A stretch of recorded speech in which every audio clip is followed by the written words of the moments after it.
Sim, senhoras e senhores, chegou a hora de falar sobre isso daqui. Esse dia foi inacreditável. Brincadeira, vamos falar, obviamente, sobre a jornada 6x1. Vamos lá. Antes de mais nada, muito engraçado, né? Esse ataque completamente coordenado de toda a internet, cobrando só eu.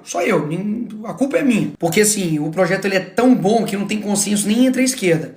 Nem todos os deputados do PT votaram. Só pra você ter ideia. Não vi eles cobrando absolutamente ninguém de esquerda. Por que será, hein? Porque eles querem criar uma narrativa, querer bater somente na direita e acha que eu vou simplesmente ceder à pressão. Eu não vou. Nós vamos falar a verdade sobre o projeto. Começando pelo bizarro. O projeto é terrivelmente elaborado. Duração do trabalho normal não superior a 8 horas diárias e 36 horas semanais, com jornada de trabalho de 4 dias por semana. Você notou alguma coisa assim diferente aí?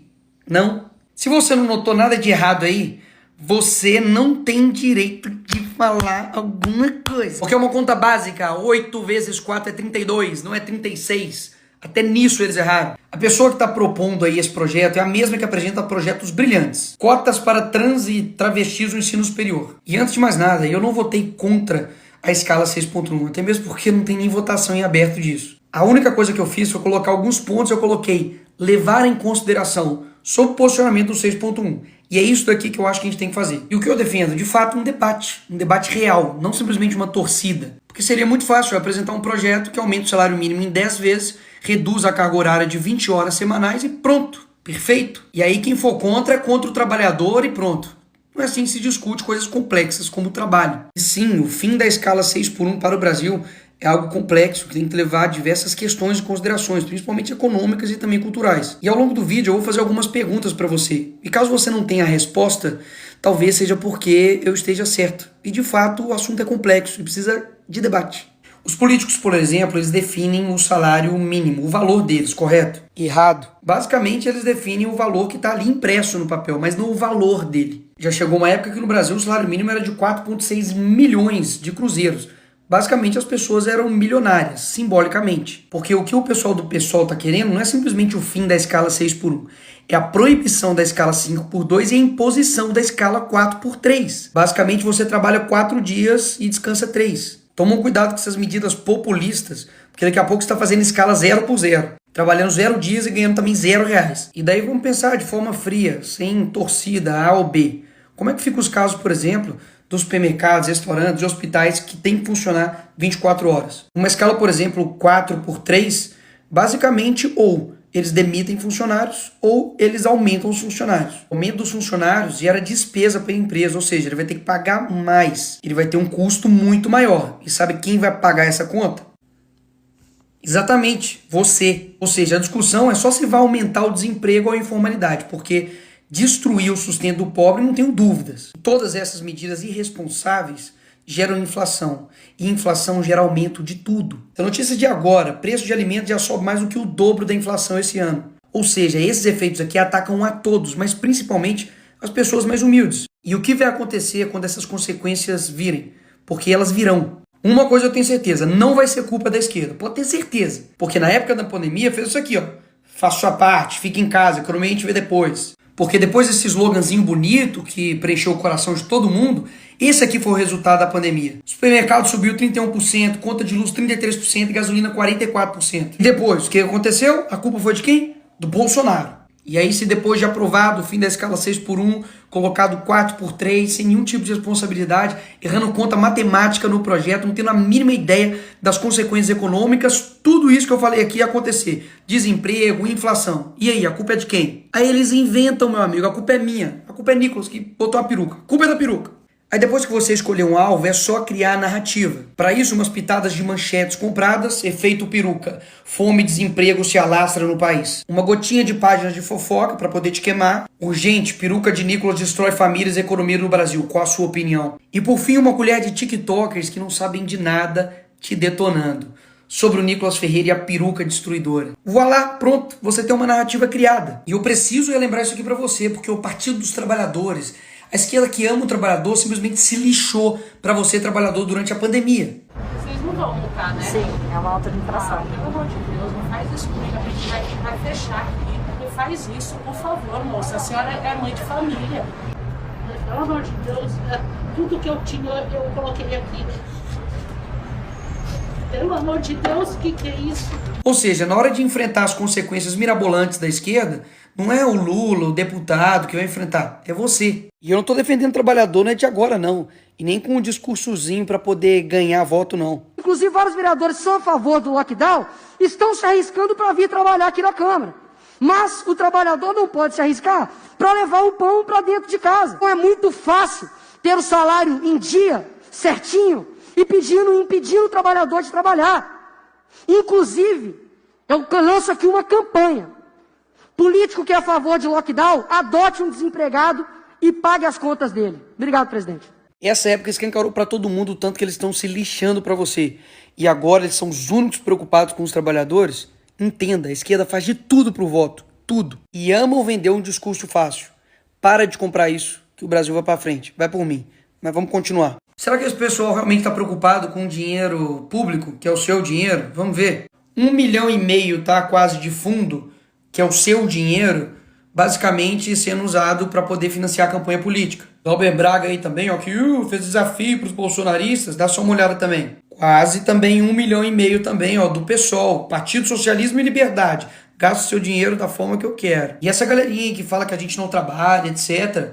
Fazendo um rápido comparativo aqui entre o Glauber, que apresentou 120 propostas e 0 relatadas, eu tenho 205 e 2 relatadas. Ou seja, eles amam os números, falar de projetos, etc e tal.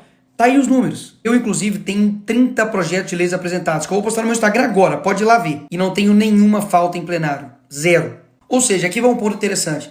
Eu tenho visto muita gente indignada com o Estado, mas muitas vezes não sabe se expressar. E basicamente quer colocar no bolo todo mundo. Imagina se eu falasse que todo policial militar não trabalha, ou que todo advogado é arrogante, ou que todo jogador de futebol é metido. É verdade? Não seria verdade. Ou seja, da mesma forma como eu também fiquei indignado que o gasto público é absurdo, com coisas mirabolantes, você precisa entender que nem todo político é como eles. E esse é um dos motivos que literalmente eu entrei, por exemplo, para política, para poder mostrar que dá para fazer algo diferente. Caso contrário, só vai realmente ficar essa mesma galerinha aí. Eu vou te mostrar quem é essa galerinha aí. Galerinha que fala mal de empresário, que mete o pau, fala que eles são malvadões, etc. Mas que na hora da campanha eleitoral, o FHC, o Lema, aquele mesmo bilionário que quebrou Americanas, tá financiando candidatos do PSOL, do PCdoB e do PT. Essa galerinha do PSOL, do PT, da esquerda, que adora acusar a direita de ser contra o trabalhador, tá dando poder para bilionário e empresário para comandar, sabe o quê?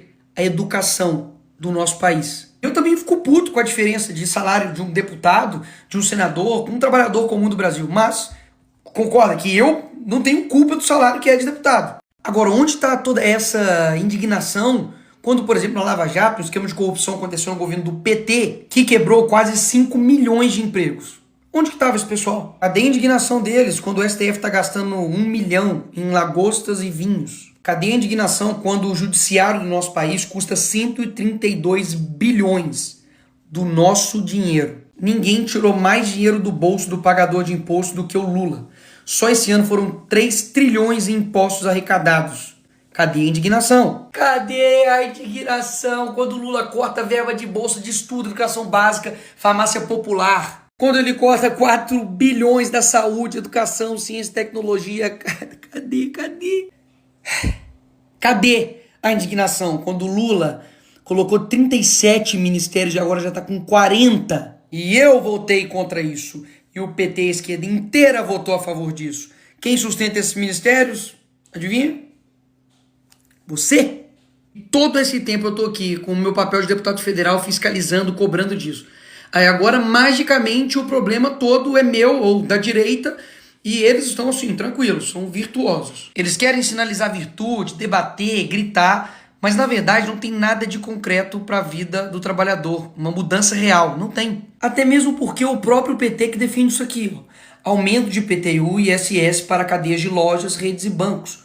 Ou seja, é aumento que no fim das contas rebate em você. É a forma tributária aí do Lula que só está encarecendo as coisas. Boulos, que é uma figura aí do pessoal, gastou 80 milhões, é quase esse dinheiro todo, de dinheiro do fundo eleitoral, para poder fazer campanha. O Lula só nos primeiros meses do ano já gastou 170 milhões em cartão corporativo. Tá gastando quase 1 bilhão da sua grana com publicidade em pleno ano eleitoral. Ô, coincidência! Já gastou mais de 3 bilhões só com diárias e passagem, viajando ao mundo. Só na África foi 200 mil reais da sua grana para sustentar lá o pai dos pobres. Gastou 216 mil reais para ficar em hotel de luxo, enquanto o Palácio da Alvorada estava sendo reformado. E eu denunciei isso. Você acha mesmo que esse pessoal está preocupado com você? E você acha mesmo que todos os problemas sou eu ou a direita? Poxa, não dá. É inegável que a escala 6x1 é exaustiva para o brasileiro.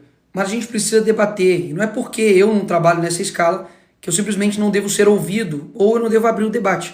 E é isso que eu quero fazer e é o que eu estou fazendo aqui. Só que eu vou te levar ao problema real. E não vou ficar falando coisas simplesmente para poder te agradar ou para eu ter votos. Muita gente falou, Nicolas, toma cuidado, não faz esse vídeo, é muito sensível. Eu sei que é sensível, mas eu acredito que todo mundo tem uma capacidade de entender as coisas.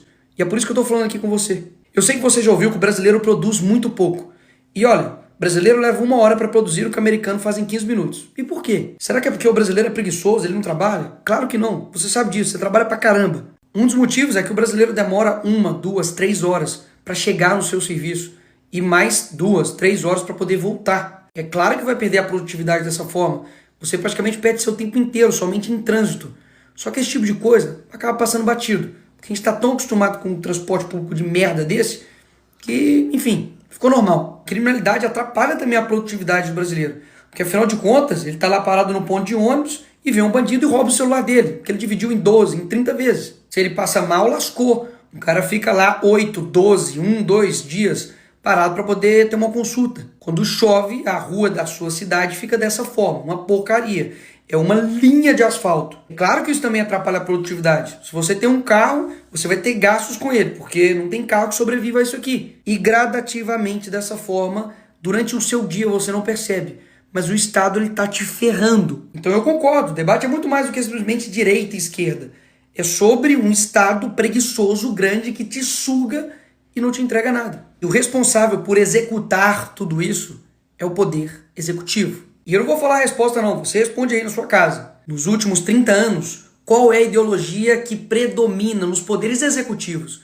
Presidente, governador e prefeito. Então, ou seja, o buraco é muito mais embaixo. E pessoas assim, que têm essa postura, quando alguém não concorda 100% com essa pessoa e discorda, ela passa a ser traidora, ela passa a ser uma inimiga. Muito dificilmente desse tipo de gente vai vir alguma coisa que realmente vai te ajudar. Neymar tem um salário de 21 milhões por mês. Temos aqui derrotar o Bolsonaro e taxar as grandes fortunas. Esse tipo de gente que vai te ajudar? Sério mesmo. Gente que fala mal do Neymar, tô brincando, mas gente que tem um pensamento tão esdrúxulo assim, que basicamente tem um ódio, tem uma raiva de empresários, de quem gera emprego, de quem gera renda. E na verdade ele é um hipócrita que se coloca em defesa dos trabalhadores, mas que simplesmente tanto o seu partido, ou o partido que está na presidência, o PT, nada faz por eles. Propostas tão esdrúxulas que fez 8 vezes 4 virar 36. E pode falar, o que quebra o empresário não é pagar o salário do trabalhador, INSS, 13º, férias, não. É a quantidade de impostos que o empresário tem que pagar. A gente quer que todo mundo ganhe nesse país. O problema é que o empresário é explorado pelo Estado, ele acaba também explorando o trabalhador e todo mundo se ferra. E o resultado disso, basicamente em 20 anos o empresário quebra e o trabalhador fica pobre durante 50 anos. E eu sei a pergunta que você está fazendo é, e o que dá para fazer? É possível, por exemplo, mudar o modelo de contratação, de pagamento por hora, de 20, de 30, de 40, 50 horas. Mas isso, obviamente, vai esbarrar em diversas questões burocráticas trabalhistas, que está na CLT. Desonerar a folha para todos, ou dar incentivo fiscal a empresas que acabarem com 6x1 ou 5x2, enfim, dá para fazer muita coisa. E é isso que eu e vários deputados têm feito, trabalhando para poder entregar algo de fato plausível. E não somente uma oferta fantasiosa para poder te agradar. Isso dá para fazer. O que não dá é jogar o debate para esse nível. Se os empresários são tão bons, trabalhem eles mesmos em suas empresas. Isso nem é o mais bizarro desse post. 751 curtidas de pessoas. Eu espero realmente que você tenha visto esse vídeo até aqui. E se você viu até aqui, muito obrigado. Porque isso mostra comprometimento seu em buscar a verdade. São muitas informações, são muitas nuances, são muitos pontos positivos e negativos, que discordam e que concordam, mas o importante é a gente sempre ouvir as pessoas e principalmente a gente mesmo ir lá e ir atrás da verdade e buscar saber se está sendo enganado ou se de fato alguém está falando a verdade nesse jogo aí. E mesmo que tenha pessoas nos comentários fazendo comentários exatamente de coisas que ou eu não falei ou de que eu já esclareci